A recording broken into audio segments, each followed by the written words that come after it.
a sua pílula de informação do Grupo Santa Casa BH.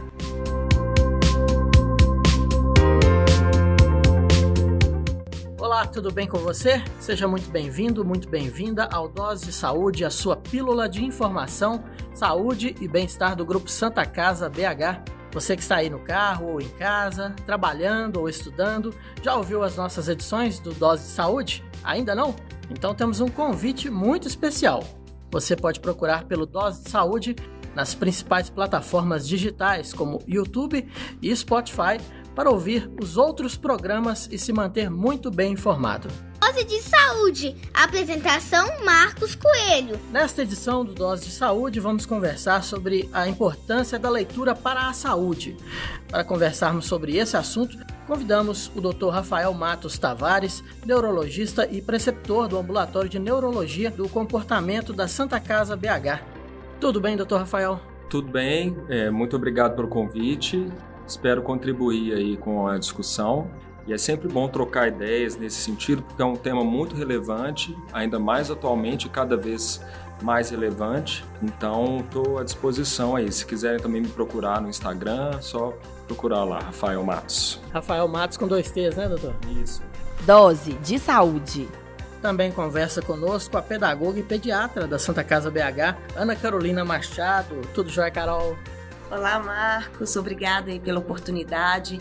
Obrigada por estar discutindo também com o Dr. Rafael, com a Carla. Essa questão da leitura, ela realmente é algo muito importante para nós educadores, independente do espaço que nós ocupamos, espaços escolares e não escolares. E aqui para nossa pediatria também ele se faz com grande relevância, principalmente nesse período de internação de nossas crianças, nossos adolescentes. Então acredito que será um bate-papo muito importante. É isso aí, muitas crianças ficam internadas por muito tempo e não podem parar de estudar, né? Justamente.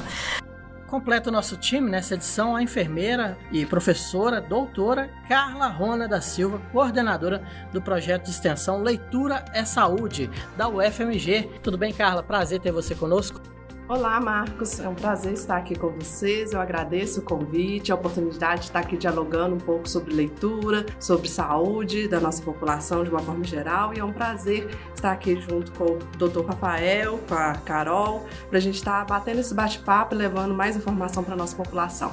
Dose de Saúde, um podcast produzido pelo Grupo Santa Casa BH. Você cultiva o hábito da leitura? Qual foi o último livro que você leu por prazer?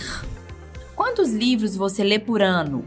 De acordo com a pesquisa Retratos da Leitura no Brasil, desenvolvida pelo Instituto ProLivro, o brasileiro lê, em média, 2 livros por ano, e cerca de 30% da população nunca comprou um livro. Mas, apesar disso, a boa notícia é que o hábito da leitura tem sido resgatado, sobretudo neste período de isolamento domiciliar durante a pandemia. Para muitas pessoas, a leitura tem se tornado uma opção para passar o tempo, aliviar a ansiedade e poder viajar para vários outros lugares sem sair de casa. Dose de Saúde. Gente, como é que a leitura ajuda a diminuir o estresse e a ansiedade? É um processo ligado totalmente à cognição, doutor? Ou também ocorrem alterações no nosso organismo quando a gente está lendo?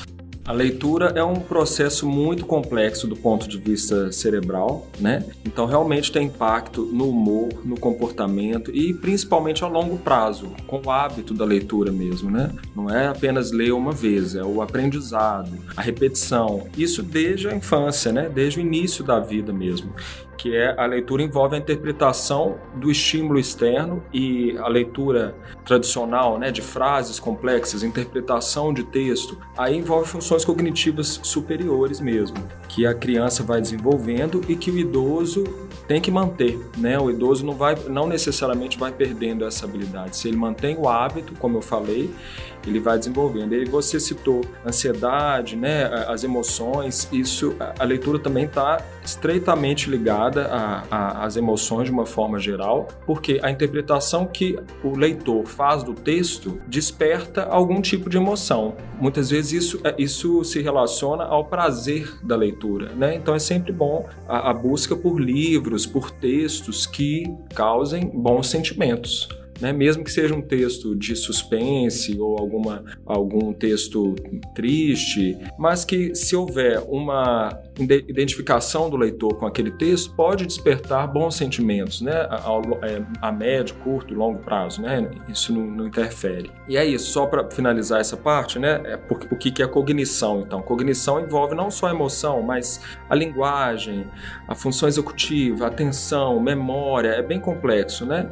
E a linguagem, né? Já que a gente está falando de leitura, a linguagem envolve a leitura, mas também envolve escrita, comunicação, a compreensão da fala do outro, da escrita do outro, a forma como você se expressa. Então, a cognição envolve vários domínios neuropsicológicos, um deles é a linguagem, e a leitura está inserida aí na linguagem. Então, para vocês verem, como se fosse uma casca de cebola, né? Várias camadas até envolver, até chegar no aprendizado mesmo, né? Que é como se fosse a consolidação da memória, por exemplo. Eu imagino que o próprio hábito da leitura, e quando a pessoa está imersa ali naquele universo, né, da literatura, a imaginação tende a funcionar muito e acaba levando a pessoa para um outro estado de espírito também, vamos dizer assim, né, Carla? A pessoa acaba esquecendo dos problemas, né, tendo ali um prazer e isso vai resultar em coisas boas para a saúde, né? Com certeza, Marcos. E eu queria só complementar um pouquinho da fala do Dr. Rafael, a questão do cognitivo. Dentro desse processo, né, de desenvolvimento, o leitor, né, a leitura em si, ela vai auxiliar na transformação de muitas pessoas que estão envolvidas. E antes de ser um leitor, né, a gente pensar na primeira infância, a primeira habilidade da criança é aprender a ouvir essa leitura, né? Então, ele primeiro escuta para entender, né, o que está acontecendo, e depois ele vai passando por essas transformações, como se fosse uma escada mesmo. Cada dia ele vai subir num degrau. Então, primeiro ele escuta, ele vai desenvolver essa habilidade da escuta, para depois ele conseguir recontar aquilo que ele conseguiu entender. Então, isso também faz parte dessa transformação e desse desenvolvimento da cognição. Então, ele reconta para depois ele passar por um outro estado, que é essa condição dele mesmo fazer a leitura e depois fazer a interpretação dela, e aí ter essa oportunidade de recontar. Então, é um processo constante de desenvolvimento, desde a primeira infância até a vida adulta, e que ele vai fazendo esses processos. Às vezes a gente lê a mesma coisa em vários estados da vida e eu tenho uma interpretação diferente daquilo que eu vou fazer nessa leitura. Então é importante a gente ter essa engrenagem funcionando o tempo inteiro, porque depende até do contexto, de qual momento que eu estou da minha vida, aquela leitura vai trazer um outro significado e vai ter uma outra absorção para a minha realidade ou para o contexto que eu estou vivenciando. Por falar em realidade, Carol, aqui você, como psicopedagoga da Santa Casa, deve se deparar com muitas realidades diferentes, né? São centenas, milhares de crianças aí todos os anos sendo atendidas no hospital. Deve ter muitas situações diferentes aí envolvendo essa parte educacional mesmo. Sim, não só envolvendo as crianças e os adolescentes, mas também os acompanhantes. Então, nós temos pais que não têm contato nenhum com nenhum tipo de leitura, então muitas vezes sabem apenas assinar o nome, e isso até pro período de internação do filho dele também há um impacto, porque ele tem que saber não só ler, identificar as letras ali em uma receita, em alguma orientação escrita, mas também interpretar aquilo. Tomar decisões. Sim, justamente.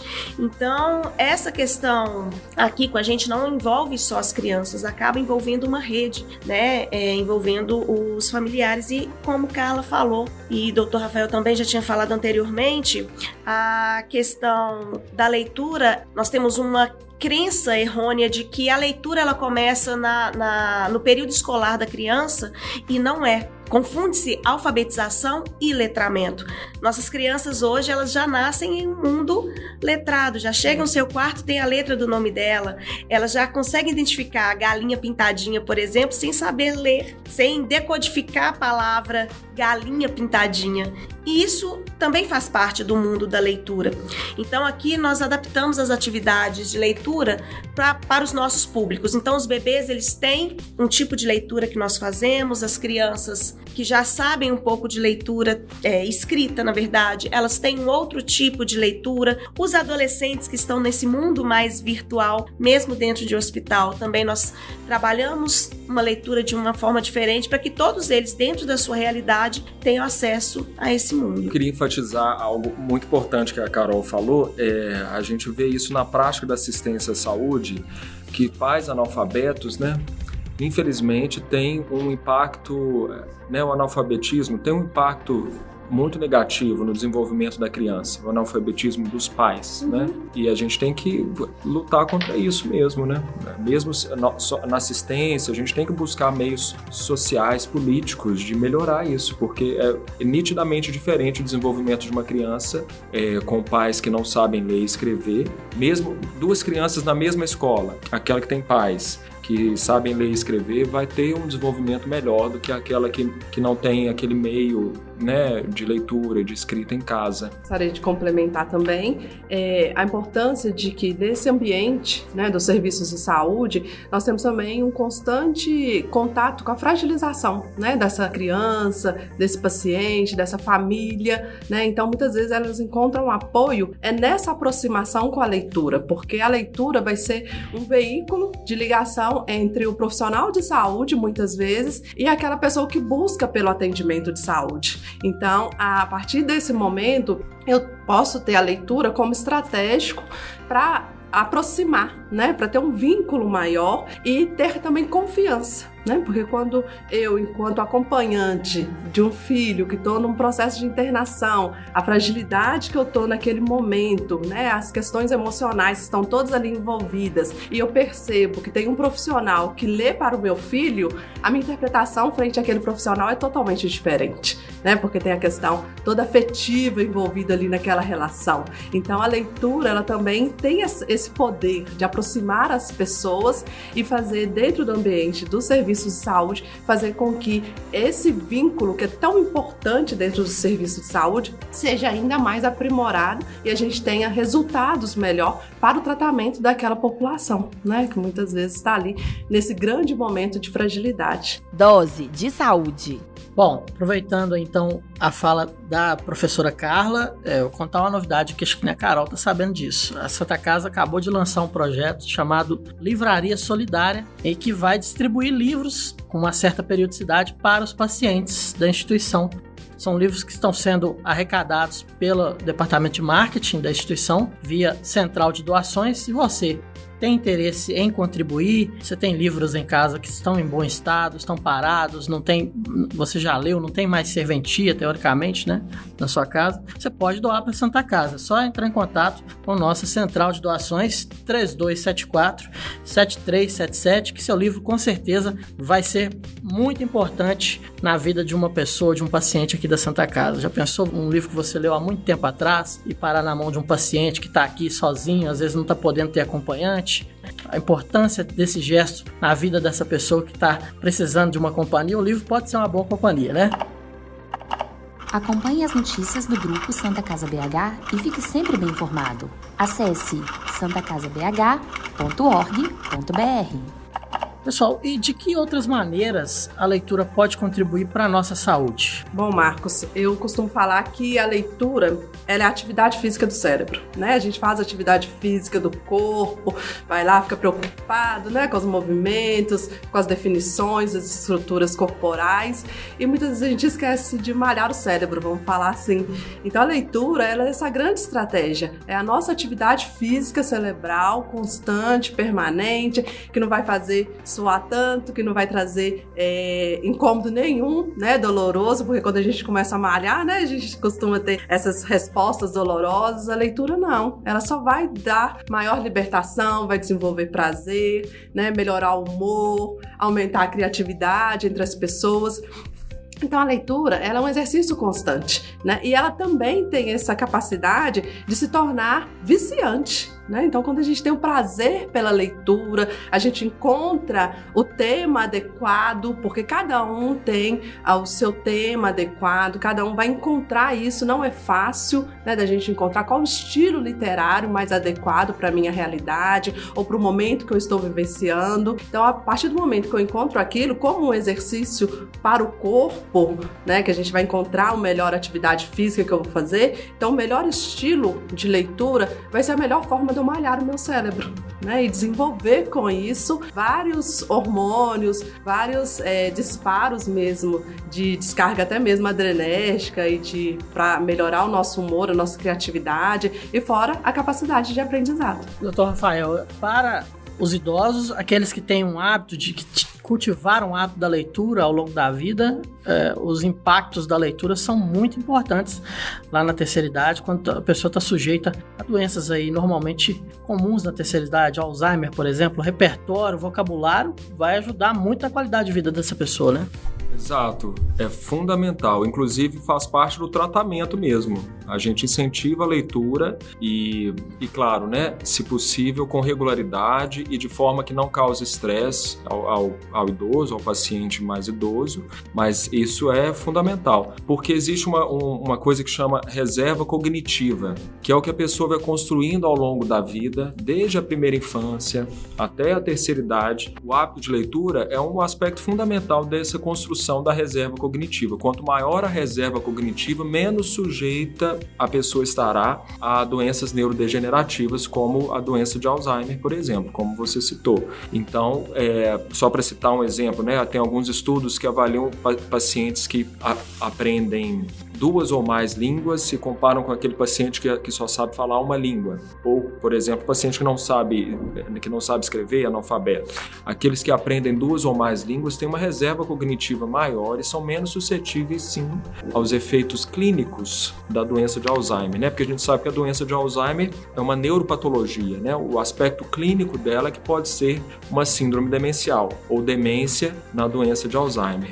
Então, um outro exemplo também, um paciente que sofre um AVC ou vários AVCs na vida, 2 pacientes com o mesmo tipo de AVC, aquele que sabe ler, aquele que aprendeu mais de uma língua, aquele que gosta de ler, aquele que tem um contato maior com pessoas também que incentivam a leitura, ele vai ter um desfecho melhor do que aquele paciente, por exemplo, que não sabe ler ou que não tem interesse, né, no aprendizado, por exemplo. E só para também enfatizar a importância que vai ser citado também, os outros aspectos do aprendizado, não apenas a leitura, né? Mas existe também a interação social, que é uma forma de desenvolvimento da linguagem também, né? Comunicar, como a Carla já citou, escutar. A linguagem como um todo, não apenas a leitura, também é importante para a prevenção e para o tratamento das doenças neurodegenerativas, né? É fundamental. Okay. E o quanto antes começar, melhor. Então, é por isso que desde a infância a gente tem que incentivar. Gostaria de complementar também que quando a pessoa tem maior hábito pela leitura, ele entende melhor o que está acontecendo com ele do ponto de vista patológico, né? Ele consegue compreender melhor, fazer as conexões e até mesmo quando ele tem esse hábito da leitura, ele se compreende melhor. Então, ele consegue sinalizar para nós, enquanto profissionais de saúde, alguns aspectos de sinais e sintomas de uma forma mais rápida do que às vezes aquele que não tem o hábito da leitura, porque ele não tem o autoconhecimento, ele não consegue fazer as conexões muitas vezes do que está acontecendo, por que talvez aquela alimentação não é tão adequada para aquele quadro que ele está vivenciando, ela predispõe mais aquele evento. Então, quem tem esse hábito, a gente tem uma comprovação científica, tem alguns estudos nesse caminho que mostram que esses pacientes, né, muitas vezes compreendem melhor o seu quadro, que conseguem falar mais de si para o profissional de saúde, eles são pacientes que têm mais contato com a leitura, conseguem fazer maiores conexões e com isso respondem melhor também ao tratamento, porque eles vão conseguir fazer uma adesão maior àquelas orientações que o profissional, por entender a importância da orientação. Voltando lá na questão da infância, é a mesma coisa de uma criança que não sabe dizer o que está sentindo, né? O adulto, quanto mais instruído, ele vai ter condições de passar para o profissional, né, cara? Com certeza. Gente, provavelmente, a gente já deve ter ouvido aquela pessoa que fala: eu trabalho o dia todo, eu tenho que cuidar da família, dos filhos, dos bichos de estimação. Que horas que eu vou ler? Então, que dica vocês podem dar para essa pessoa se organizar e cultivar o hábito da leitura? Qual é a melhor estratégia? Vou começar essa com a Carol. Bom, eu acredito que não é a quantidade da leitura que você vai ter que vai te transformar num bom leitor, mas sim a sua qualidade. Então não adianta nada você ler um livro em um dia e não compreender, né, aquilo, a essência do livro. Isso não tem sentido algum. Então, a dica que eu normalmente dou, não só para os meus alunos, na graduação ou nossos pacientes aqui, é que a leitura, por ser um hábito, assim como qualquer outro, ela tem que começar aos poucos, né? Então é melhor você ler todos os dias 10, 20, 30 minutos, mas compreender aquilo e aquilo ser prazeroso, do que você tentar já ler um livro de uma vez, ter sono e não conseguir compreender nada do que você leu. Então, normalmente eu oriento isso aos meus alunos, meus filhos, meus pacientes. Comecem aos pouquinhos. Igual a Carla falou, que a leitura ela não é o exercício que nós fazemos com o nosso cérebro. Ninguém vai para academia e já quer sair de lá. Bom, ninguém não, porque eu também já tive essa fase de querer ir, já sair marombada no primeiro dia. E a gente se frustra porque não sai. Então você não se transforma em um leitor da noite para o dia, só que você tem que começar. Que seja por uma história em quadrinhos, que seja por uma receita de bolo, né? Que essas são também experiências que nós temos aqui na nossa pediatria. O importante é começar. Importante isso que a Carol traz, mas também algumas dicas que eu costumo dar, né, para as pessoas que não têm o hábito da leitura, que hoje nós estamos vivendo o advento das redes sociais, principalmente com o confinamento, né? Então, toda hora um bombardeamento de informação gigantesco, muitas informações talvez não tão viáveis, né, como por exemplo as fake news, que nós estamos vivendo um grande complicador para os diversos setores, não só na saúde, mas na economia, na política e aí vai. E a gente encontra tempo, né, para ir lá ver no aplicativo, ver na rede social o que eles estão falando, o que eles estão falando da foto que eu postei, o que eles estão falando do comentário que eu coloquei. Então a dica que eu dou é, sempre que tiver vontade e que for utilizar da rede social, buscar esse canal de comunicação, deixa sempre um livro disposto ali, ou um link. Hoje a gente está vivendo o advento também dos livros com link para baixar gratuito, né, os e-books.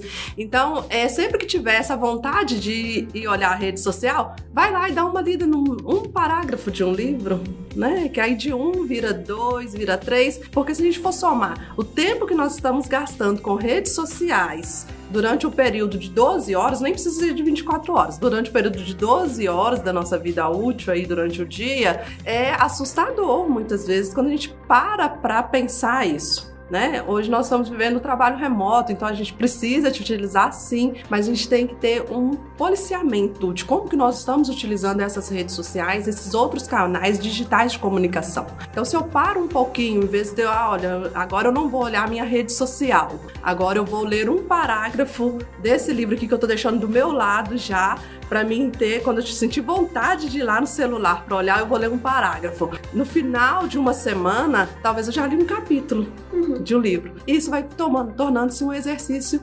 diário, né, de substituição. E através dessa substituição, eu posso encontrar um prazer ali na leitura e se tornar um hábito mais frequente do que o hábito pela rede social. Ou até uma complementação, né? Porque nós temos páginas no Instagram, por exemplo, que dão sugestões de livros, de e-books mesmo, de filmes. Então, utilizar as ferramentas que a gente tem de uma forma inteligente, né? E aí, quando a gente assustar, a gente já vai ter mudado totalmente o nosso hábito, até mesmo de busca nessa rede social. A gente começa a perceber que essa rede social, esses meus contatos começam a sofrer transição, né? Começa a mudar aquela realidade, mais voltado para algo que seja saudável, algo que traga realmente um elemento substancial que faça diferença e tenha um significado para minha vida. Concordo plenamente, porque são estímulos diferentes, né? O estímulo da internet, do Instagram, das redes sociais,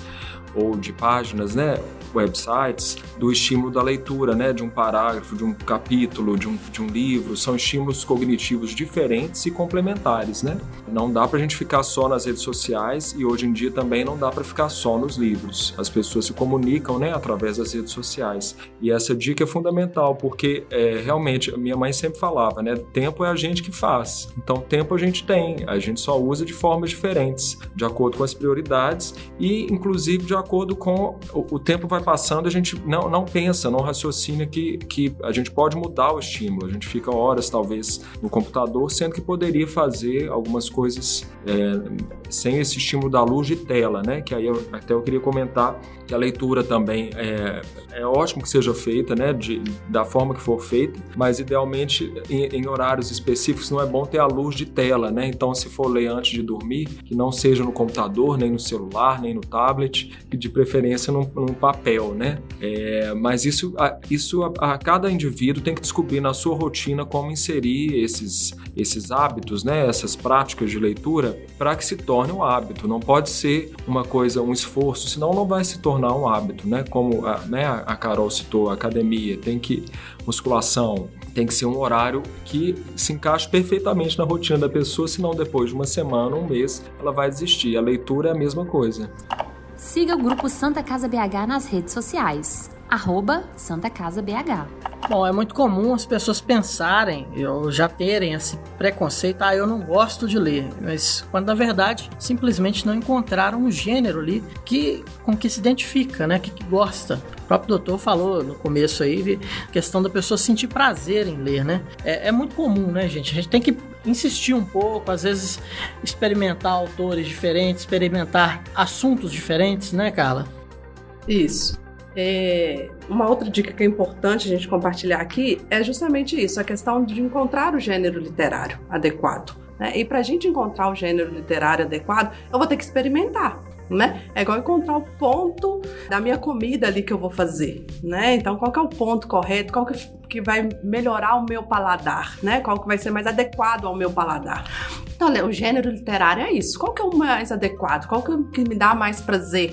Qual que é o que vai desenvolver melhor em mim o desejo de continuar a leitura? Então, a gente tem pessoas que têm um gênero, uma questão literária, né, de gênero literário diverso. Ele consegue transitar em vários gêneros literários. Como a gente tem algumas pessoas que não, é um gênero literário específico. Mas para me definir isso e conseguir falar exatamente, eu preciso experimentar, eu preciso me dar a oportunidade de entender, né, e de visitar esses gêneros literários. Hoje a gente tem um apoio da possibilidade de ter vários filmes, né, que são oriundos de alguns gêneros literários, de alguns livros aí clássicos de uma forma geral. Então, outra coisa que eu sempre falo com os meus alunos, com os pacientes atendidos pelo projeto, é que às vezes eu não estou desejando ler, mas eu vi o filme e aí eu queria ver mais, entender um pouquinho mais daquele filme. Vamos pesquisar, será que aquele filme não foi oriundo de um livro? Né? Ele não veio aí, e aí o livro ele é bem mais denso, ele tem mais detalhamento, mais informações. Então isso também pode auxiliar na eleição do gênero, né, literário. Normalmente o filme nem se compara ao livro, né? O livro normalmente é muito melhor, né?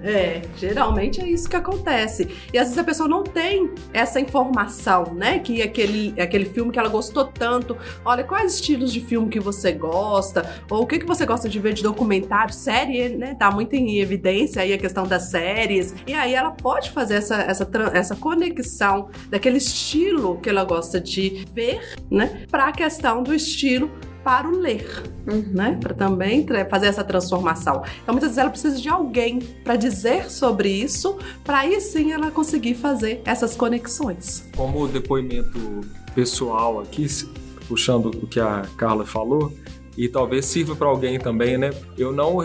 Uma das sensações mais gostosas que eu tenho, por exemplo, é gostar de um livro e depois de um tempo descobrir que vai virar um filme. Aí dá aquele friozinho na barriga, né? Aí você vai no cinema se decepcionar, né, doutor? Ou não.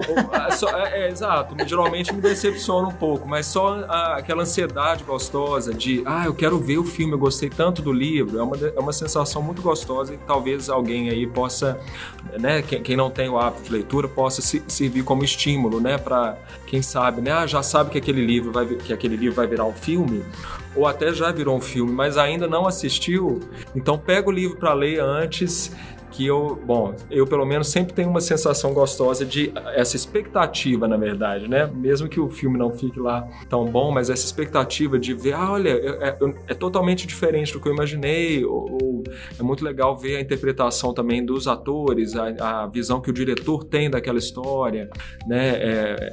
É um depoimento pessoal aí que talvez sirva de estímulo, né, para as pessoas que queiram ler aí, pegar essa dica da Carla de algum livro que já virou filme ou série, ou que vai virar. Exemplo muito prático disso que hoje está muito forte é os quadrinhos. Os quadrinhos hoje, quase todos já se tornaram filmes de grande sucesso, né? Sim. Uhum.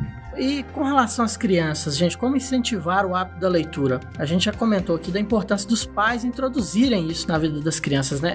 Os pais lendo as historinhas provavelmente é o primeiro grande incentivo, Carol? Marcos, eu acredito que sim, porque as crianças elas se espelham primeiramente em seus pais. Então, as primeiras referências que nós temos em nossas vidas são nossos pais, nosso círculo ali mais próximo.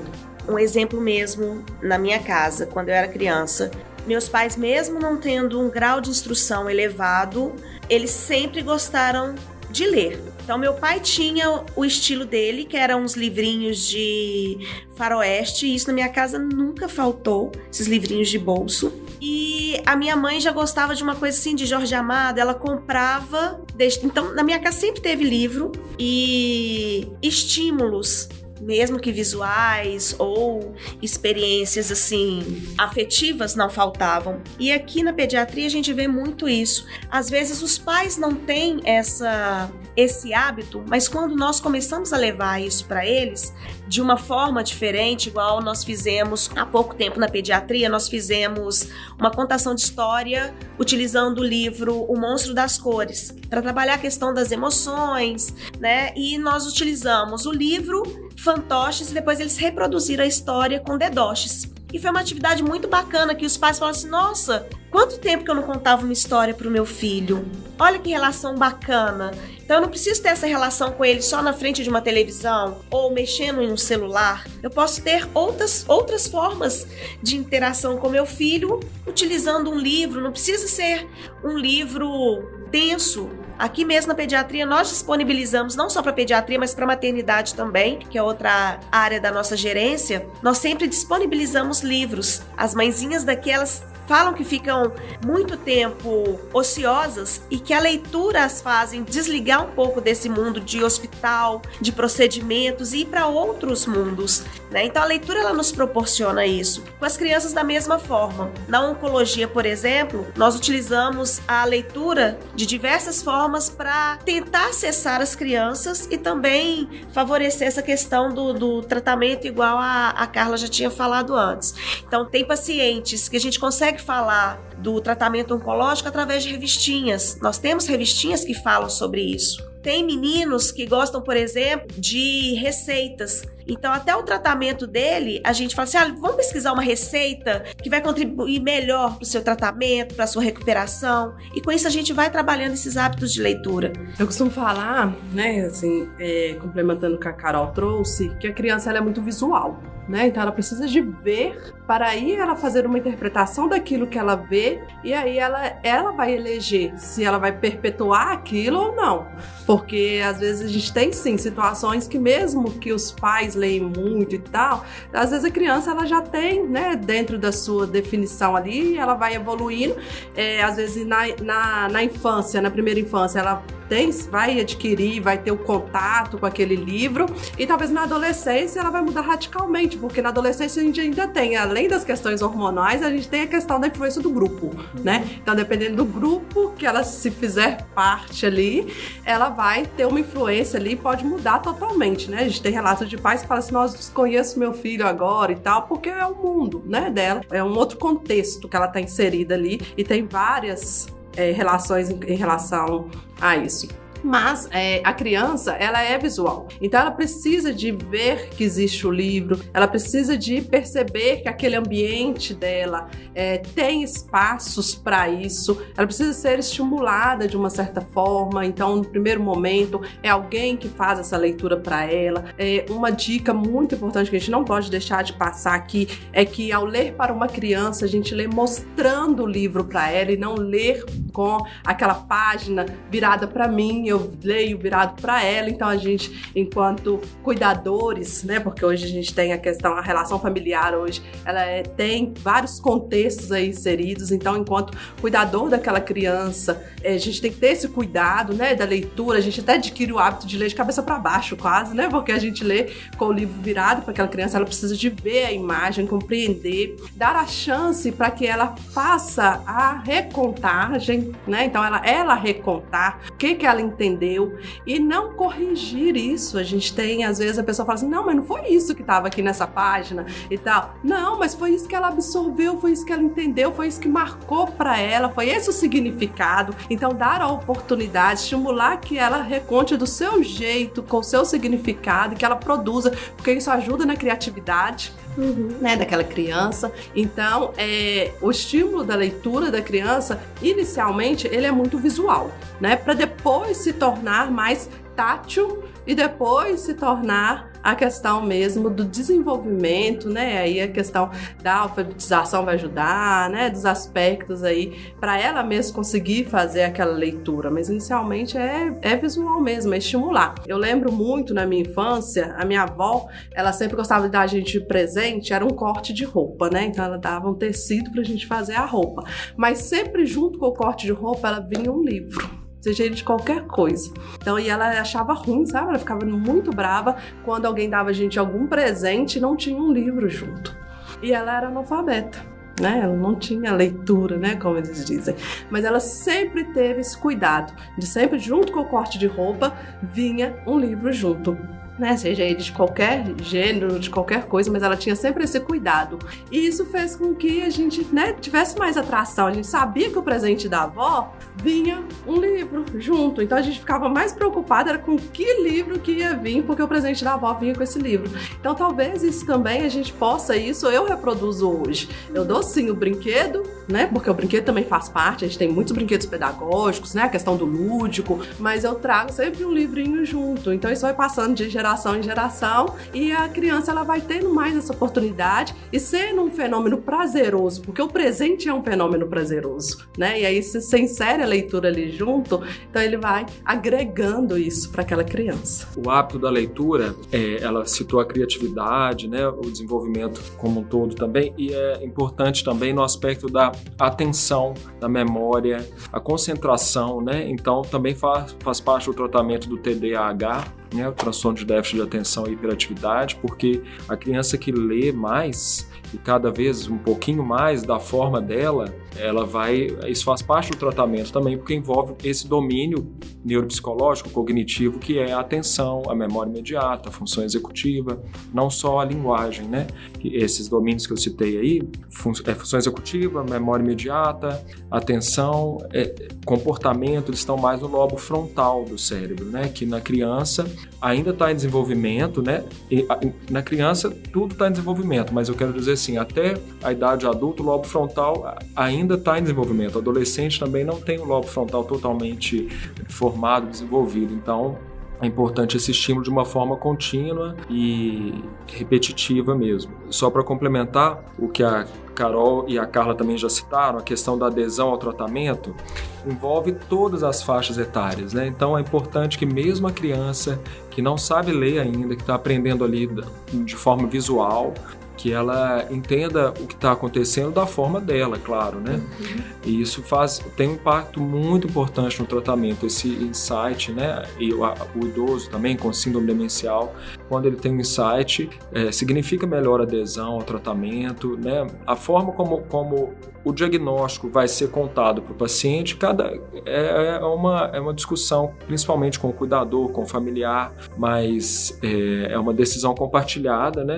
E influencia na adesão terapêutica, sim. Eu acredito que seja importante também a gente falar da questão da leitura na criança, que talvez ainda não tenha um letramento, a oportunidade, dar a ela a oportunidade de contar através do desenho, né? Então, muitas vezes ela desenha aquilo que ela está vivenciando, né? E nós, enquanto profissionais de saúde, muitas vezes a gente pode utilizar desse desenho. Então, dentro de um ambiente pediátrico, né? De uma pediatria e tal, nós, enquanto profissionais, também estamos atentos àquele momento que a criança faz o desenho, né? Porque existe esses espaços do momento de recreação, né? Com certeza a Carol sabe falar mais disso do que eu, mas de recreação para o desenvolvimento da criança, ou de ocupar um tempo ocioso mesmo que ela está ali dentro da pediatria, mas que nós, profissionais de saúde, temos que estar atentos. O que ela está desenhando, qual que é a forma, qual o contexto, porque muitas vezes está dizendo daquele momento que ela está vivenciando. Então, o que ela desenha não é simplesmente fazer riscos e tal, né, colorir. Até o que ela desenha, ele diz do como ela interpreta, fazendo a interpretação daquele momento que ela está passando, daquele momento do acometimento, das relações daquela criança, né? Então, quantas vezes a criança é vítima de violência, ela reproduz isso no desenho, ela não consegue dizer daquilo verbalmente, mas ela diz através do desenho. Então, a questão da relação do lúdico. Então, a leitura não é só de palavras, né? Ela vem também através de outras manifestações e ela vem também, um grande exemplo é a questão do desenho, né? A criança, ela desenha, ela tem todo um contexto em cima daquele desenho, ela tem uma história a partir daquele desenho. Então, a gente também tem que estar atento a isso e fazer uma leitura junto com a criança daquele desenho que ela produziu, ou após uma leitura, que eu li um livro para ela, eu falo assim, agora vamos desenhar sobre esse livro que a gente leu aqui agora, ou sobre essa página desse livro, e aí ela vai reproduzir através da leitura, porque tem algumas crianças que têm dificuldade de dizer, de recontar, mas existem formas de recontar, e às vezes uma delas é o desenho, né? E aí a gente estimula ainda mais a atenção, né? A concentração, porque ele teve que concentrar para ouvir, depois ele vai concentrar para reproduzir isso através do desenho, que é mais uma habilidade. Sobre essa relação com o desenho, na nossa pediatria nós temos 2 projetos, um que chama Arte na Veia, que a gente trabalha algumas temáticas, traz algumas informações até relacionadas à leitura para as crianças, depois elas reproduzem isso com desenhos, ficam expostos na pediatria, e agora nós iniciamos um que chama Sua História Vale um Livro. Então algumas crianças, como é piloto, né? Algumas crianças receberam um caderno para elas produzirem a sua história dentro aqui do hospital. Uma espécie de diário, e o dia que elas não tiverem conseguindo expressar por palavras, elas expressam por desenhos, e o nosso objetivo é depois transformar isso num e-book. Só ainda não sabemos como. Eu acho que a comunicação da Santa Casa vai te ajudar. Ai, gracinha. Isso é importante. E essa questão do desenho, às vezes a gente tem também essa percepção de leitura apenas através das palavras, né? Voltada à questão da alfabetização, esse atrelamento à alfabetização. E eu trabalho com comunidades indígenas, e uma das coisas que eu aprendi com alguns professores indígenas, principalmente os Pataxó, através de Dona Lissa, que é uma professora de crianças, é que eles a parte de letramento deles inicial é a partir de desenhos. Então a leitura inicial deles se dá através de desenhos. A leitura do povo deles se dá através de desenhos, e a partir disso vem para a alfabetização, que é o conhecimento das letras que são nossas, né? Do povo ocidental. Então por que não usarmos esses conhecimentos também com as nossas crianças, com os nossos adolescentes? Dose de Saúde, um podcast produzido pelo Grupo Santa Casa BH. Muito legal, gente. A gente falou muito a respeito do incentivo à leitura nas crianças, né? Mas e o adolescente? Quando está iniciando a adolescência ali, ainda não criou esse hábito, qual a melhor maneira de incentivar nessa faixa etária? Eu falo que o adolescente, ele é sempre desafiador. Ele o tempo inteiro, ele quer desafiar, ele não quer limites, né? É próprio da faixa etária. Então eu penso que é algo, né? O adolescente, nós temos aqui trabalhar dentro da perspectiva que ele traz. né? Então, na infância, a gente apresenta a perspectiva para a criança, né? A gente vai fazendo as apresentações de várias vertentes para ver o que aquela criança vai adaptar melhor. O adolescente já é o contrário, ele já tem uma pré-formação e ele começa a trazer as perspectivas. Então, a gente trabalha essa perspectiva do adolescente. Então, ele precisa também se sentir desafiado.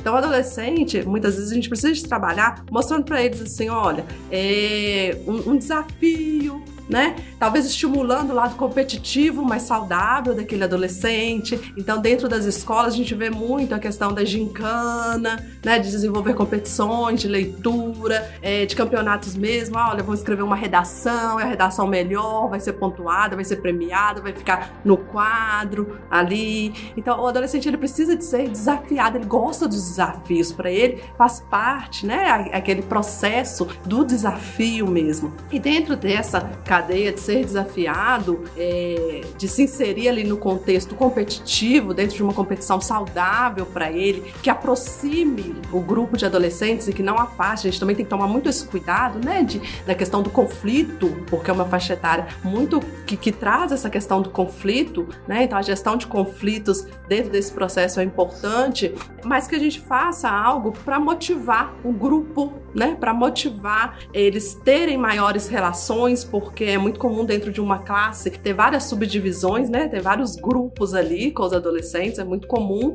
E dentro desses grupos, a gente oportunizar que eles elejam também, que eles se sintam parte do processo desde a eleição de qual gênero literário, para essa competição, vamos falar assim, o que é. Então ele precisa de se sentir parte, né, para a eleição desse gênero literário, e aí sim ele ter o prazer de começar a desenvolver, e não como antes, né, há um tempo atrás, que já tinha todo um cronograma, né, de leitura, tem que ser esses livros, tem que ser. Hoje a gente já percebe que está começando a mudar, né, as escolas já ouvem mais, então o adolescente ele precisa de ter esse espaço de escuta, ele precisa ter esse espaço de escuta, esse espaço de fala, ele sente muita necessidade da fala dele, e para aí sim ele se sentir parte do processo e conseguir ter, se oportunizar a essa leitura, dar oportunidade, né? Ele primeiro tem que se dar essa oportunidade de leitura e aí sim conseguir fazer isso naturalmente, se tornar um hábito, né? Com prazer e não como algo obrigatório. Você tem que ler isso para fazer, né? A gente chamava até de fichamento na nossa época, né? Hoje a gente já até muda esse contexto, vamos fazer um resumo, vamos fazer uma resenha, vamos fazer a releitura, vamos trazer isso nos desenhos. Os adolescentes também gostam muito de desenhar, às vezes a gente acha que é só em primeira infância, né, que gosta de desenhar. Não, os adolescentes também gostam muito. Qual o estilo, né? Hoje a gente tem aí muita a influência oriental, né? Então tem os mangás, um monte de coisa aí dessas influências. Então, ele precisa, né, de ter essa oportunidade de se sentir parte do processo. Porque se ele estiver a par do processo, aí ele já, né, ele não pode estar à margem, ele tem que estar dentro, ele tem que fazer parte desse processo e tem que ter esse estímulo, ele vem naturalmente. Eu trabalho com adolescentes tem quase 20 anos e para mim é um público muito gostoso de se trabalhar, de verdade, sempre gostei, acho um público mega interessante de se trabalhar. Aprendo muito com os meninos e ultimamente eu tenho aprendido muito sobre as batalhas de rima, tenho assistido algumas coisas até para saber quando eles vêm, né? Batalha de fulano, enfim, já sei que aqui em Belo Horizonte uma referência é o Djonga e tenho trazido isso para pediatria, para os adolescentes, porque tem coisas que eu chego no leito e eles falam, não, lá vem você. Véi, como assim lá vem eu? Que isso, vamos respeitar a nossa história. Então já entra um pouquinho no clima dos meninos. E essa questão da batalha, por mais que seja algo de improviso ali, como nós estamos vivendo num momento de pandemia que não dá para juntar as crianças e os adolescentes mais na brinquedoteca ou na classe hospitalar, eu tenho tentado trazer isso de forma escrita. Então vocês vão montar a sua batalha escrita. Quero ver que rima que você vai fazer. E não adianta só colocar rima, aquelas rimas mais aleatórias, só para igualar, né, as palavras. Não, tem que ter um sentido. E os meninos têm produzido coisas muito bacanas. Ontem eu fui até o CTI conversar com um dos nossos adolescentes, que tá lá esses dias. Aí eu falei, você tem que sair logo daí, você tá me devendo uma batalha. Que é isso? E o menino entubado, ele só olhava pra mim e balançava a cabeça, confirmando. Eu falei, então você anda logo, que a gente precisa promover essa batalha, eu fazendo a minha rima e você a sua. Então são estratégias que a gente tem que estar atento, né? Eu, como sou mãe de 3 adolescentes, eu tenho que estar assim inserida nesse mundo, e os pais que nós temos contato aqui, os acompanhantes, eles têm buscado também essas informações. Eles ficam, olha, eu não sei o que o meu filho está jogando, joga com ele. Olha, eu não sei o que meu filho, nem sabia que meu filho gostava de ler. Mamãe um dia estranhou quando o filho falou que gostava de história. Ela falou assim, nossa, pra mim ele gostava de matemática. Eu falei, tá, mas baseado em quê? Não sei, ele tem essa facilidade. É um menino, mãe, eu odeio matemática. Tem todas as dificuldades. Eu gosto de história, porque traz informações interessantes, traz sobre batalhas, sobre guerras, sobre conquistas. Eu falei, tá vendo? Lê isso com seu filho, procura informações sobre isso. Só fazendo um gancho com o que a Carol acabou de falar, a tendência, o ideal de qualquer abordagem terapêutica, né, farmacológica ou não farmacológica, é que a terapia seja individualizada, né? E qual a melhor pessoa para informar isso? Se o paciente ele mesmo não informa, ou a gente quer mais informações, é o principal cuidador, é o familiar mais próximo.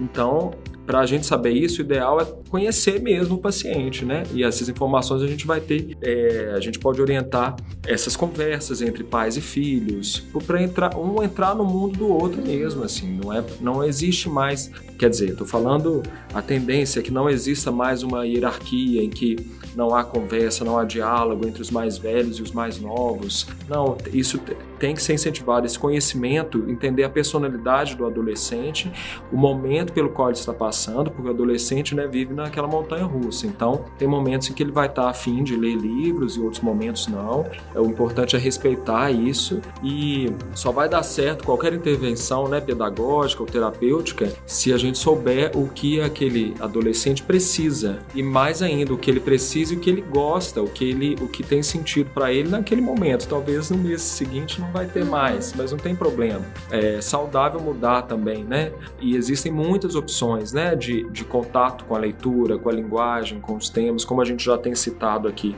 várias formas de entrar em contato com esse universo da língua portuguesa, da comunicação, da linguagem. Então tem como fazer uma abordagem bem individualizada, quase que como se fosse um vestido, né, costurado no corpo, assim, para que tenha efeito, para que seja duradouro, né, e para que vire um hábito, né. Dose de Saúde. Apresentação Marcos Coelho. Gente, acho que tem 2 categorias profissionais aí que estão super valorizadas hoje. Uma são os profissionais de saúde. A outra são os professores, porque os pais estão sentindo na pele o que é ensinar dentro de casa, né? Tem pai que está pedindo, pelo amor de Deus, para acabar essa pandemia, né? Para os professores voltarem a dar aula dentro de sala de aula, para poder ter um tempo ali para organizar a sua vida em casa também, para poder fazer as suas tarefas domésticas, né? Acaba tendo que dispensar muito tempo ali com a criança, que às vezes tem muita dificuldade de concentração, né? Principalmente na frente de uma tela de computador, né? Como é que os pais podem otimizar essa experiência para as crianças e ficar até menos frustrante, menos cansativo para os próprios pais? Eu penso que é importante que todos nós tenhamos ciência que tem sido um momento desafiador para todo mundo. É desafiador para os pais, sim, para as crianças, mas também para os professores. Os professores tiveram muito pouco tempo para se reorganizarem e trazerem também esse contexto do ensino remoto. Então não é fácil também para o professor. Então os pais, eles precisam, né, o cuidador em si, ele também precisa compreender que o professor também está aprendendo nesse processo. E que o apoio de todos é essencial para que isso dê certo, né? É algo emergente, é algo necessário, e esse contato dentro, mesmo virtual, mas dentro dessa realidade que estamos vivendo da pandemia, esse contato também é algo saudável, né? Então, por quê? Estamos todos vivenciando momentos de estresse muito grande, né? Ninguém vai sair dessa pandemia sem ter passado por algum estímulo estressor. Ninguém vai sair. A grande chave aí é como gerenciar esses agentes estressores. Esse é o grande desafio que nós temos, é como fazer a gerência desses agentes estressores para que a gente consiga sair melhor desse momento. Então, o ensino remoto, ele é desafiador para o professor, ele é desafiador para o aluno e ele é desafiador para o cuidador. Então, eles precisam estar em constante diálogo, né? A escola com a família. Uma outra coisa importante é que a família precisa entender que ela é a principal fonte de referência para o estudante. Ela que é a referência, e não a escola, né? Muitas famílias despejam totalmente a obrigatoriedade da educação do seu filho na escola, né? Ela confia que 100% é da escola, e não, né? A principal fonte é a família, é ali que ele tem a sua principal referência. A escola, ela vai ser adicional, um elemento adicional. Não é fácil, né, a gente falar aqui, talvez, né, nós estamos aqui dentro desse contexto, mas eu falo porque eu sou professora, sou da área da saúde, eu falo que primeiro eu sou enfermeira, eu estou professora, e a gente tem que, eu tenho os meus filhos também nesse contexto do ensino remoto, então não é fácil porque hoje a gente tem o trabalho remoto, o ensino remoto e os afazeres domésticos, né? Isso tanto para o homem como para a mulher, porque antes era, né, a gente ainda tem um predomínio mais da mulher, mas o homem também está inserido nesse contexto dos afazeres domésticos. Então a gente precisa de ter um diálogo constante, né? E também mostrar para o estudante que aquilo é momentâneo, né? Vai passar, ele vai voltar para a escola, mas que é necessário, que é algo prazeroso, que vai continuar o desenvolvimento dele. Nós temos que ter cuidado com o tempo de exposição à tela desses estudantes, desses professores também, porque a gente aumentou muito o tempo de exposição de tela, né? Então isso também tem as suas consequências, esse tempo de exposição de tela. Então a gente aumentou muito. Então precisa de tentar-se um equilíbrio e ter calma. Nós, né, enquanto agora já falando enquanto pais, nós não temos que cobrar respostas imediatas dos estudantes, né? Nem enquanto pais, nem enquanto professores. Nós temos que ver o que eles estão dando conta de responder, né? Respeitar o que eles estão dando conta de responder, o que eles estão dando conta de fazer absorção e ir com calma, né? Não tem que preocupar se o meu filho tem um livro, né, didático, porque hoje as escolas trabalham com os livros didáticos, tem que terminar esse livro durante o primeiro semestre. Não, eu tenho que ver qual a qualidade da absorção daquela informação, o que ele deu conta de fazer. Não deu conta nesse momento, então vamos esperar, vamos fazer intervalos e depois eu volto novamente. Então, ir com processos. Uma outra dica muito importante é rotina. Todo mundo precisa de rotina. Nós fomos tirados totalmente da nossa rotina, né? Então, assim, a gente teve que replanejar e estamos tendo que replanejar diariamente. Um planejamento que a gente fazia para a semana, agora ele é para o dia, às vezes até para o horário, né? Porque a tarde já mudou totalmente. Mas, principalmente, a criança, ela precisa de rotina. Então não dá para ter uma aula, principalmente as atividades assíncronas, né, que são as aulas que ficam gravadas. Então hoje a criança assiste de manhã, amanhã ela assiste à tarde e não tem uma rotina. A criança, ela precisa dessa rotina, ela precisa de ter, mesmo em casa, que os pais encontrem qual que é o melhor horário, que ela produz para assistir esse vídeo, essa aula que está gravada.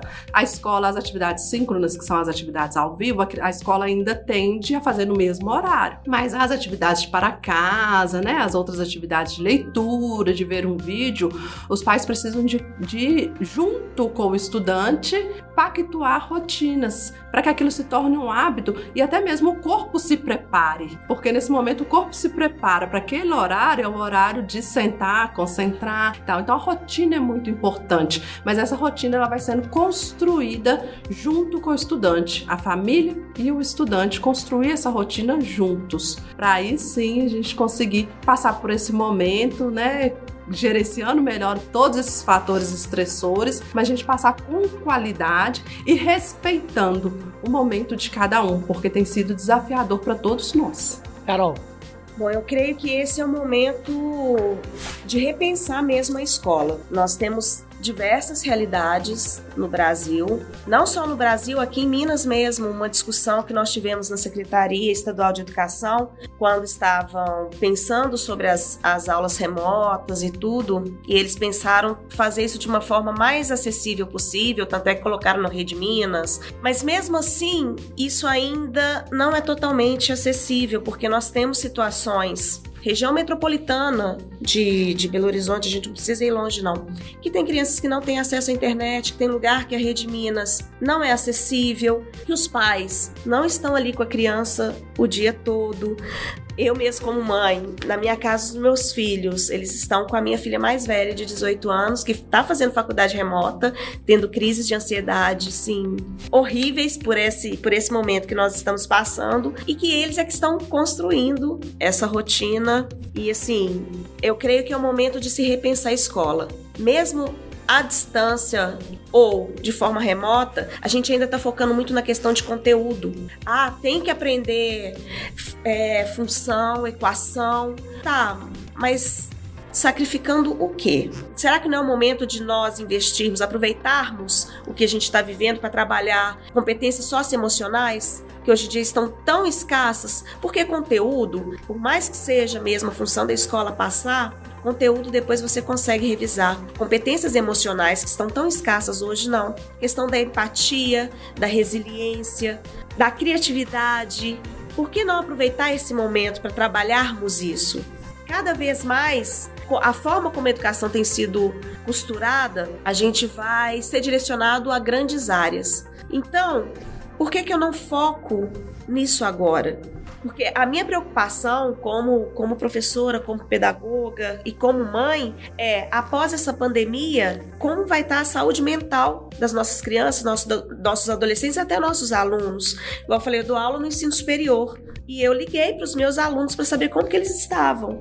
E era um choque que eles falavam assim, eu tô devendo alguma matéria, algum trabalho? Eu falei, não, tô ligando para saber de sua vida, como é que você tá nesse momento? Não, mas você é a professora. Eu falei, então, eu como professora preciso saber de sua vida, se está bem, porque se você não estiver bem, você não vai produzir. E aí era o momento deles falarem, olha, eu não tô conseguindo dormir, fulano perdeu o emprego, eu não tô tendo o que comer dentro de casa, ou eu não tô dando mais conta de ficar. Então, com isso a gente vai direcionando o trabalho pedagógico também da gente. Então, os professores hoje, além de ser conteudistas, eles tiveram que aprender a ser um pouquinho de terapeutas, youtubers, influenciadores, porque prender essa galera não é fácil, ainda mais atrás de uma tela, onde você pode silenciar ali, fechar a sua tela e ninguém sabe se você está matando aula virtualmente. Então a gente tem, eu acredito que seja um momento oportuno para se repensar a escola, se repensar a educação. Aqui mesmo no hospital nós temos as classes hospitalares para as crianças e adolescentes, porque é algo previsto em lei, então é direito deles, no momento de internação, ainda ter acesso à educação. E a gente tem reinventado a classe hospitalar. Começamos trabalhando a questão de conteúdo e realmente não estava dando certo, então nós estamos reinventando. Como eu posso trabalhar aquele conteúdo, mas desenvolvendo competências socioemocionais? Então é isso, aproveitar esse momento e transformá-lo, como diria o Cortella, né? Pegar o momento grave e transformar em momento grávido. Nessa questão, né, ainda do ensino remoto, né, das atividades online, o que a gente tem percebido também que os estudantes estão precisando, né, completando o que a Carol traz, estão precisando de ser ouvidos, né? Eles têm uma necessidade de escuta muito importante, eles têm necessidade de um espaço para falar sobre o que eles estão vivendo. Então, muitas vezes a gente, né, enquanto professor, a gente prepara uma aula e tal, mas a gente tem que ter cuidado de reservar sempre um espaço para aquele estudante falar sobre o seu momento, né? Então, assim, eu recentemente organizei uma aula na graduação e aí eu percebi no início da fala dos alunos que eles não precisavam daquele conteúdo naquele momento, eles precisavam de falar. E aí na hora eu falei assim, não, vamos mudar isso aqui e vamos deixar eles falarem. E aí foi uma aula inteira do que eles estão passando nesse momento. E no final, eles mesmos falaram assim, nossa, professora, eu tô tão aliviado, porque não sou só eu que tô passando por isso. Sim. As dificuldades é da turma inteira, então, nossa, pra mim foi tão bom essa aula, né, porque eu vi que não tô sozinho né? Mesmo nesse isolamento, eu não estou só. Então, esse espaço, esse lugar de fala também é necessário, né? Esse espaço para essa fala. E isso em todas as faixas etárias. Eu percebo isso enquanto mãe, com minha filha de 6 anos, que ela quer falar com os coleguinhas e quer conversar ali. E a gente também tem que acender um alerta e repensar a questão da acessibilidade, né? Porque a gente ainda não tem esse contexto, a gente ainda tem casas que não tem a internet, né? Que não tem os recursos digitais para conseguir, né, tá incluso nesse processo. Em relação à classe hospitalar, eu tenho um artigo publicado que a gente fez uma revisão sobre as classes hospitalares e a gente vê que ainda é difícil para o serviço de saúde se organizar para conseguir colocar em prática a classe hospitalar e quando consegue colocar em prática, capacitar os profissionais para o exercício da atividade em si. Então é extremamente desafiador, mas a gente tem tentado, né, fazer isso acontecer num processo de uma forma geral.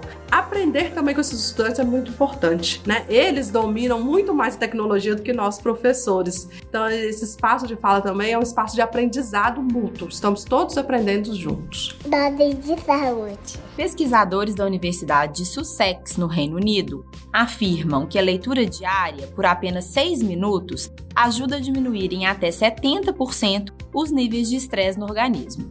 Segundo o estudo, após o breve período de tempo, os voluntários que participaram desta avaliação já tinham queda na frequência cardíaca e conseguiam relaxar os músculos do corpo. Ainda, há outros estudos que comprovam que o hábito da leitura diminui a ansiedade, desenvolve a criatividade, promove a concentração e permite o ganho de repertório linguístico, tanto na fala quanto na escrita. Então, que tal colocar o hábito de ler um livro no seu dia a dia? Na avaliação de vocês, o acesso às bibliotecas virtuais de aprendizagem, de modo geral, podem ajudar na promoção da leitura e na democratização da informação? É uma coisa que tem ganhado mais espaço, vocês percebem isso? Eu acredito que sim, porém ainda a publicidade desses ambientes virtuais, das bibliotecas virtuais, eu acredito que ainda é baixo, sabe? A gente precisa de dar mais visibilidade a esses espaços, os caminhos mesmos, né? Para percorrer os links de acesso. Então eu ainda percebo uma baixa divulgação desses ambientes, dessas bibliotecas virtuais. A gente precisa de trabalhar mais, às vezes fica concentrado num nicho populacional que já são os leitores em si, né? Então eles já buscam essas informações, as pessoas já têm o hábito da leitura, a gente precisa de disseminar essa informação. Acredito que encontrar outras formas de divulgar esses links, essas estratégias, né? Atrair o público que ainda não tem o hábito. Atrair o público que não tem o hábito. Porque se a gente continua concentrando no nicho que já tem o hábito, eu talvez não estou tendo um alcance adequado e está sendo frágil o meu processo de divulgação. Então eu preciso de atrair esses outros que não são leitores, né, frequentes. Então repensar, eu acredito que a gente ainda precisa de repensar as estratégias de divulgação para atrair outros públicos. A leitura nos livros tradicionais está entrando em extinção, né? Cada vez mais as pessoas utilizam o computador, o tablet ou o Kindle para ler. Mesmo quem não gosta de ler, hoje está o tempo todo olhando na tela do celular, o que a gente falou da exposição à tela, né? E todo esse estímulo visual, ele pode resultar em mudanças no cérebro, doutor, do ser humano nos próximos anos, ou quem sabe nas próximas gerações, porque hoje as pessoas estão se tornando zumbis mesmo na frente de uma tela, né? Isso, sem dúvida, influencia. A gente não sabe ainda o impacto nas futuras gerações, mas a gente já está vendo o impacto atualmente, né? Então, realmente influencia. O tempo de tela influencia não só no aprendizado, mas também no humor, no comportamento.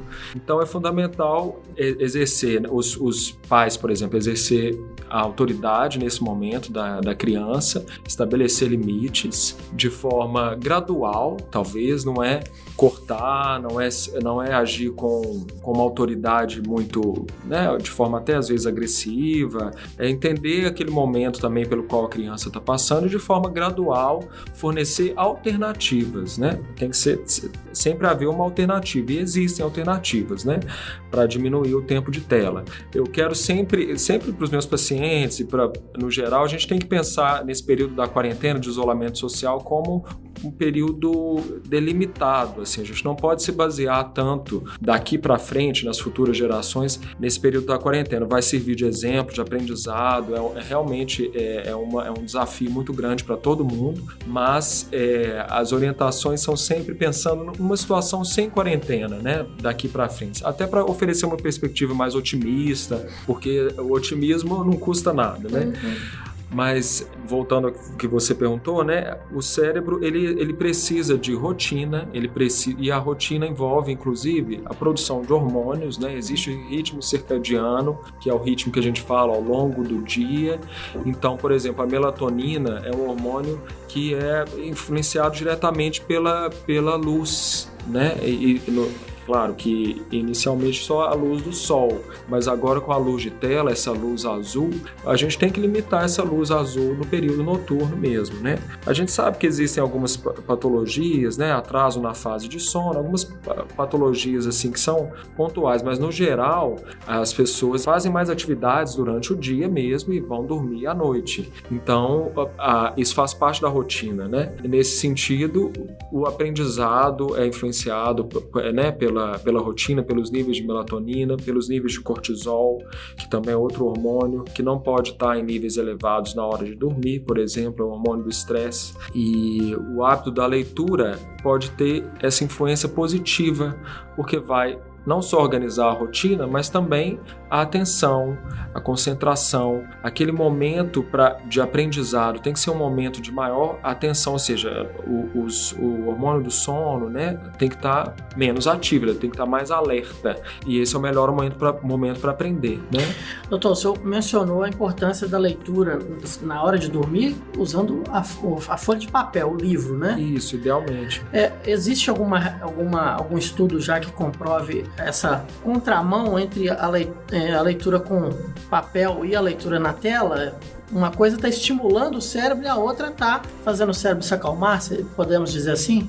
Na verdade, mais uma vez, isso é muito individual, né? Porque dependendo da leitura também, a pessoa vai ser um estímulo para manter o estado de alerta, né? Se for um livro muito envolvente, vai acabar dormindo muito tarde, né? Então, cada pessoa tem que descobrir aí o seu equilíbrio mesmo. O que é sabido é que a luz de tela, antes de dormir, não é indicado. E até assim, algumas horas antes de dormir, não é só desligar o celular e a televisão e o computador 15 minutos antes de dormir, não. É algumas horas antes de dormir, já não pode ter mais esse estímulo de luz de tela. Então isso é cada vez mais difícil, né? Televisão no quarto não é indicado, por exemplo, computador no quarto, essa coisa de home office também. Não levar o computador para a cama, o quarto tem que ser um ambiente para descanso mesmo. Então, o principal do quarto é a cama, o colchão nem a cama, é o colchão e o travesseiro que tem que estar adequados para o sono adequado. Mas, por outro lado, existem alguns rituais que podem ajudar na rotina de sono. Por exemplo, uma oração, e às vezes algumas pessoas encontram na leitura com uma luz do abajur, né? Uma luz indireta, menos forte, menos clara. A leitura pode ser um momento de relaxamento, pode funcionar como aquele ritual. Tem gente que faz ritual de cuidados com a pele, tomar um chá clarinho, né? Chá preto também não pode à noite. Mas a leitura pode entrar nesse ritual da preparação para o sono, do relaxamento, e aí aquela pessoa pode ter aquilo como hábito de ler algumas páginas antes de dormir e não ter nenhuma espécie de insônia no início do sono. Então, realmente é se conhecer, né? Outro aspecto importante é não se cobrar tanto, porque cria mais ansiedade ainda. Nossa, hoje eu fiquei até tarde no computador, eu não podia ter feito isso. Não, tudo bem. No dia seguinte você tenta desligar o computador mais cedo e aos poucos, porque a gente não quer criar mais ansiedade ainda do que já existe, né? Acho que é isso, é cada um se conhecer, e esses rituais eu acho que tem um papel importante na rotina, que é fundamental. Só para finalizar essa parte da rotina, nos pacientes que têm algum comprometimento cognitivo já instalado, ou às vezes uma síndrome demencial mesmo já instalada, a rotina também é fundamental, não apenas para a criança ou mesmo nas outras faixas etárias, familiares, mas o paciente que já tem um quadro demencial, a rotina é necessária e faz parte do tratamento não farmacológico, faz parte da redução do estresse do cuidador. Então, mesmo nesse período de isolamento social, a gente tem que enfatizar isso na medida do possível: horário para dormir, horário para apagar as luzes, horário para atividades lúdicas, porque isso vai influenciar diretamente nos níveis de estresse, né, que a gente já comentou do hormônio do estresse, nos níveis de alteração de comportamento, de humor. E assim, só para agora finalizando mesmo com mensagem final sobre esse tema, né, de humor, de isolamento social, é um momento de autoconhecimento, né? As pessoas vão se voltar para si e como elas se relacionam com as outras também. Então, não estou falando só de paciente, mas qualquer pessoa vai descobrir estratégias para prevenir, idealmente prevenir, né, transtornos de humor, transtornos de sono, e se houver algum desses transtornos, tentar passar por eles pensando nesse momento como um retrato, uma fase delimitada e com otimismo. A questão, né, dos livros tradicionais, né, do livro impresso, ele é a questão da extinção, né, da diminuição mesmo dessa produção, até mesmo de produção desses livros. Várias livrarias. É algo que já é fato, né? A gente já percebe isso sim acontecendo. Não só para livros, como de conhecimento, como materiais de cunho científico, né? Se a gente pensar hoje em artigo científico, a maioria das revistas agora são online, a gente quase não tem mais as revistas no formato impresso. Então é algo sim, né, da nossa realidade, e que a gente vai ter que... nós estamos tendo que tentar encontrar equilíbrio nesses processos. Então, cada vez mais, igual no ensino superior mesmo, é muito comum a gente ver a substituição do caderno por um tablet, né, em algumas instituições.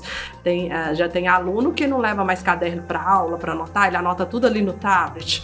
Né? A gente vive o desafio já das fotos, de gravar a aula para depois escutar, mesmo porque nós, enquanto professores, a gente não consegue controlar isso. Eu não sei se o aluno está gravando ou se não está a aula, a gente não tem esse descontrole total. Então, a questão tecnológica é algo real que nós estamos vivenciando e que a gente precisa aumentar o diálogo em relação à gestão dessa tecnologia, né? Desse aparato tecnológico, desse suporte tecnológico que nós estamos. E eu falo que a gente é como se a gente estivesse num barco à deriva que tem onda de todo lado, porque cada dia é um suporte, é um recurso tecnológico diferente e que a gente não tem conseguido acompanhar a velocidade. Muitas vezes os nossos alunos, né, o paciente, o adolescente, ele acompanha muito mais rápido do que nós, enquanto profissionais da saúde e da educação. Então a gente tem que tentar ver, né, qual é esse universo, estabelecer pactuações para ter um equilíbrio ali dentro desse universo, mas que essa questão do ensino remoto, da educação online, esse momento da pandemia tem nos alertado para a importância de a gente entender minimamente esse universo tecnológico, né? Porque não é de domínio de todos, é algo real, mas que a gente precisa de entender melhor, dialogar melhor para encontrar estratégias para a utilização, desde a primeira infância até as outras etapas da vida. Então é algo que eu acredito que nós ainda precisamos de dialogar muito sobre isso, talvez seja até uma pauta para um outro contexto, porque é algo ainda extremamente conflitante e desafiador. Siga o Grupo Santa Casa BH nas redes sociais, @SantaCasaBH. A nossa convidada Carla, professora do FMG, aliás, Carla, sou fã da sua avó, viu? Já sou fã dela. Tem um projeto de extensão muito legal que é o Leitura é Saúde. Fala um pouco pra gente sobre esse projeto, como é que começou, como é que funciona. Sim, Marcos, agradeço até o espaço para a gente falar do nosso projeto Leitura é Saúde. Nós temos ali no Campo Saúde, né, aqui na região central de Belo Horizonte, para quem não conhece, é uma região que nós temos muitos serviços de saúde envolvidos, próximo aqui a Santa Casa, e especificamente no Campo Saúde nós temos uma concentração muito grande de trabalhadores, de estudantes, pacientes e acompanhantes. Nós temos duas unidades educacionais, grandes unidades educacionais dentro do Campo Saúde, a Escola de Enfermagem, a Faculdade de Medicina, contemplando seus diversos cursos. Especificamente, eu sou do curso de Gestão de Serviços de Saúde na Escola de Enfermagem. E, além disso, nós temos o Hospital das Clínicas e todo o seu complexo hospitalar envolvido ali. Então nós temos uma comunidade que transita ali durante o dia muito grande, às vezes até superior a alguns municípios do interior, e muitos desses transeuntes ali, eles são oriundos dessas cidades, de municípios longínquos, que necessitam de transporte desses municípios para vir, né, para fazer uma consulta, para fazer um acompanhamento, e eles permanecem a maioria deles permanecem ali naquele ambiente o dia inteiro, porque eles vêm cedo, né, com o carro do município, o carro vem cheio, então um tem uma consulta 8 horas da manhã, mas o outro tem uma consulta que é 4 horas da tarde. Então o carro vem, traz e depois só volta com eles no final do dia. Então eles ficam muito ociosos ali dentro, né, do Campo Saúde. Então nós fizemos uma imersão, né, no cenário deles, ficamos durante uma semana vivendo o dia a dia daquela população, eu e um grupo de alunos voluntários, que fazem parte do projeto até hoje. Conhecemos a realidade dessa população e muitos deles, a grande queixa era esse tempo de ociosidade, né? Eu fico aqui muito tempo, não tenho o que fazer. Para nossa surpresa, muitos nos relatavam que nem saíam ali daquele ambiente do campus, nem para ir. A gente tem uma grande rede de supermercados próximo, então eles tinham medo de ir lá e perder o carro ou se perder lá dentro, né? E então eles ficam muito tempo ali no campus, sem ter nada o que fazer. Então nós escutamos essa população, essa comunidade, e eles trouxeram várias alternativas. Dentre elas, a que a gente mais ouviu é de ter alguma coisa para folhear. E aí veio a ideia do Leitura é Saúde, onde nós fizemos uma grande campanha de arrecadação de livros, revistas, todo o material literário, né, possível. Essa campanha ela permanece até então. A gente aceita a doação de livros de forma continuada, tá? Revistas, livros didáticos. As arrecadações nesse momento da pandemia estão suspensas, né? Mas daqui a pouco eu vou falar de como que a gente está desenvolvendo o projeto. Mas quando a gente retornar da pandemia, as doações são entregues na portaria da Escola de Enfermagem, né? A Escola de Enfermagem fica na Avenida Alfredo Balena, 190. E aí a gente faz, né, uma biblioteca itinerante ao ar livre, né? Então a gente, cada dia da semana, a princípio a gente estava trabalhando, o projeto tem 1 ano, então a gente estava trabalhando com 2 dias da semana estratégicos, às terças e às quintas, de 14 às 16 horas. Então a gente expõe os livros, tá? A gente elege já quais livros serão expostos. O grupo de alunos voluntários, eles fazem a apresentação aos interessados da sinopse desses livros e ajudam eles a escolherem qual que é o melhor livro para eles naquele momento. Então, porque não é só a pessoa pegar lá, escolher e tal, não. Os alunos apresentam a sinopse dos livros e ajudam eles a eleger qual que é o melhor livro para ele naquele momento. Então,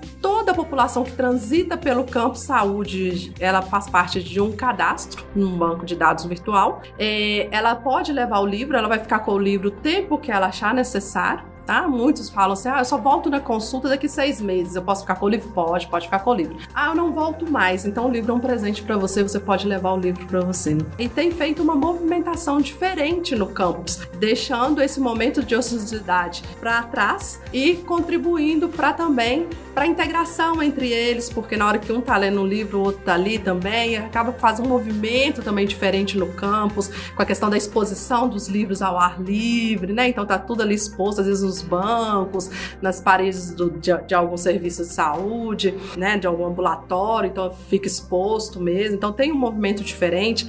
Os nossos usuários têm relatado que a oportunidade de ter contato com o livro tem tornado o tempo de permanência no campus mais prazeroso, porque aí eles conseguem, né, esquecer um pouco da doença, do motivo que eles estão ali, e aí se transportar para o livro, para a leitura em si. Nas terças-feiras a gente tem um ambulatório grande da pediatria, né, no ambulatório Borges da Costa, então a gente tem um ambulatório grande da pediatria, e aí essas crianças, elas, né, lidam muito com esses livros e levam os livros embora e tal. Então assim, tem sido um movimento muito interessante, né, mas que a gente conta com a doação desses livros, porque a gente não tem recurso, né, então a gente conta com a doação para a gente conseguir também fazer esse papel de acolhimento dessa população e estímulo à leitura, né, trabalhar também a saúde mental desses pacientes, desses acompanhantes e também dos trabalhadores. Nesse momento da pandemia, nós estamos trabalhando virtualmente, né? Ele continua em ação. Então, nós temos o Instagram, Leitura e Saúde. Então, a gente tem feito lives literárias. Então, tem feito lives onde os alunos fazem a leitura de livros, Outros momentos a gente entrevista, né, historiadores, educadores, né, editores de algumas revistas, alguns periódicos. Temos feito também indicação, né, de links, onde a gente já divulga o link, onde que a pessoa vai clicar e já vai vir o livro direto, não precisa de fazer todo aquele caminho até achar o livro, não. Então a gente tem indicações semanais de leitura, de literatura aí, com disponibilização de links. E também, junto ao projeto Leitura e Saúde, a gente tem dado suporte a um outro projeto, está vinculado a outro projeto, que é o projeto Cuidar de Quem Cuida, que a gente tem desenvolvido e enviado mensagens positivas e de estímulos, de motivação aos trabalhadores do setor saúde. Então a gente, dentro do projeto Cuidar de Quem Cuida, a gente faz o contato com a rede familiar do trabalhador de saúde, seja ele assistencial ou administrativo, ou manutenção, nutrição, e a gente faz envio de mensagens de otimismo, de gratidão, de motivação, principalmente nesse momento, né, que a gente está vivendo, muito difícil para o trabalhador do setor saúde. E aí o Leitura é Saúde, ele também está junto a esse projeto, encaminhando para esses trabalhadores links com indicação literária também para somar a esse trabalhador do ponto de vista da sua saúde mental, do seu cuidado. Muito bacana. Bom, então, gente, antes de terminar, eu queria que cada um de vocês fizesse uma indicação de um livro para os nossos ouvintes, algo que vocês leram, que gostou muito, marcou a vida de vocês, ou de repente que estão lendo agora. Começar pelo Dr. Rafael. Doutor? Olha, eu tô numa fase, eu falei de autoconhecimento, né? Eu tô numa fase de ler autobiografias para conhecer outras pessoas também, né? Outras histórias. Tenho gostado muito. E eu li recentemente a da Michelle Obama, Minha História. Gostei muito. E um outro que eu li há um tempo atrás, mas recentemente também, é o livro do Lázaro Ramos, Na Minha Pele. Eu acho que são duas indicações muito legais. Assim, é uma forma também da gente desenvolver, né, empatia e conhecer outras realidades. Então, a minha dica é isso, é tentar conhecer outras realidades, tentar buscar conexões com a sua própria vida, porque, na verdade, nós somos todos, no fundo, nós somos todos iguais, passamos pelos mesmos conflitos em diferentes fases da vida, cada um da sua forma, mas é isso. Minhas dicas são essas. Ok. Dose de saúde. Carol, e você? O que você indica para quem gostou do nosso bate-papo aqui e despertou interesse em leitura? Nossa, ultimamente eu tenho lido muita coisa sobre plantas, né? Tô vivendo um momento, assim, bem botânica na minha vida. Mas para quem gosta de aventura, principalmente os nossos adolescentes, um livro que eu gostaria de indicar é Viagem ao Centro da Terra, de Júlio Verne.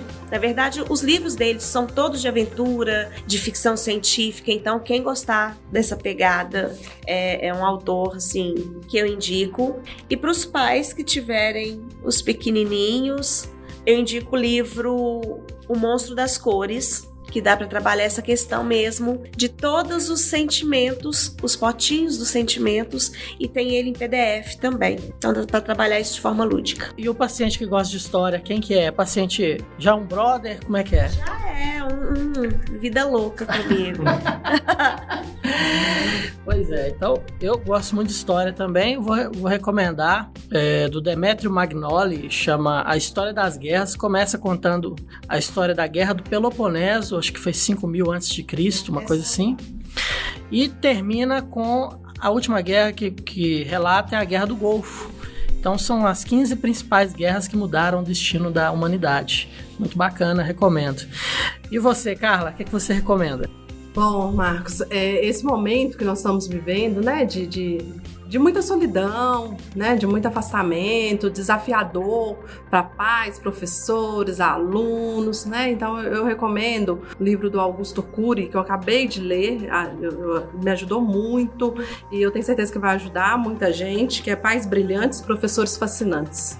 Então é um livro que fala, né, do empreendedorismo, da questão do desafio mesmo, da questão, né, de como trabalhar com os nossos filhos, os pais, os desafios dos professores, mas é uma literatura para todos os públicos, para toda a faixa etária, tá? Dá pra gente trabalhar essas questões e é um livro que me fez refletir muito nesse momento que estamos vivenciando com a pandemia e com a questão do isolamento social, tá? Então fica essa indicação aí, espero que todos vocês também façam um bom proveito dessa literatura. Gente, muito obrigado pela participação de todos vocês, foi muito bacana, né? O tempo voou aqui. Estamos terminando mais uma edição do podcast Dose de Saúde e, mais uma vez, agradecer a presença de vocês e também do ouvinte que está conosco até agora. Muito obrigado pela sua audiência. Mas, antes de terminarmos, ouça um recado muito importante da Santa Casa BH. Queria que tudo não passasse de um pesadelo, mas a guerra que estamos vivendo é real e faz mais vítimas a cada dia. Antes de iniciar a batalha, me preparo e peço proteção. Faço parte de uma equipe que está sempre pronta e acredita na grandeza do nosso propósito: salvar vidas. Ainda assim, sentimos medo e cansaço ao assistir algumas baixas pelo caminho. Mas aqui, na Santa Casa BH, ninguém se abate. Muitos já venceram essa batalha. E a cada vitória, acreditamos mais no fim dessa guerra. A gente segue firme, sabendo que podemos contar com milhares de aliados como você. Doe para a Santa Casa BH. santacasabh.org.br/doações. Ouça o podcast Dose de Saúde nas principais plataformas digitais e compartilhe com seus amigos. Muito obrigado a todos e até a próxima edição do Dose de Saúde. Tchau! Você ouviu Dose de Saúde, um podcast produzido pelo Grupo Santa Casa BH.